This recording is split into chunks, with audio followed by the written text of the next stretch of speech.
Do you think there's any way that Brexit backers could live with Theresa May having an agreement on the customs union? We're leaving the customs union. She's been adamant about that. That is absolutely what we're doing. But what if she doesn't? What if she finds an arrangement where actually the EU are a little bit softer on the UK? I don't think it's going to happen. I'm certain it's not going to happen. Theresa May, privately and publicly, I know because I've spoken to her privately and publicly, is very clear we're leaving the customs union and the single market. So the arrangements we're looking for are arrangements about the UK outside the customs union, and that makes it much simpler, clearer, so that we have a proper discussion. We don't want to spend our time over the next few months discussing whether we should be in or out. Having clarity is critical to get these things done by October, and the clarity that she's given is we're leaving the customs union, leaving the single market, so we want a trade arrangement based around that formula, and the European Union is working to that, by the way. They are not expecting that we will come back and ask to join the customs union. I mean, the markets are a little bit less certain than what you're saying, so let's say that she does actually agree to a customs union. Would the Brexit hardliners seek to oust the Prime Minister?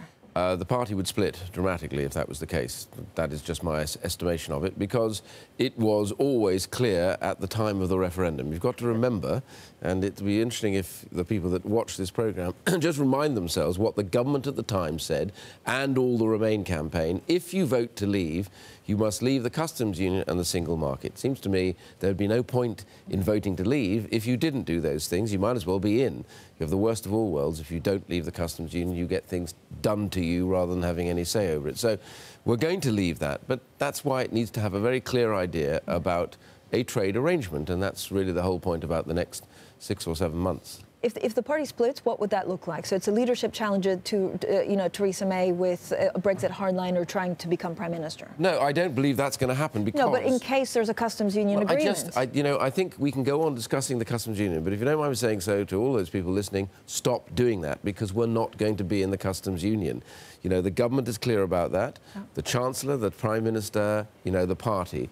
So those discussions are really discussions for no purpose.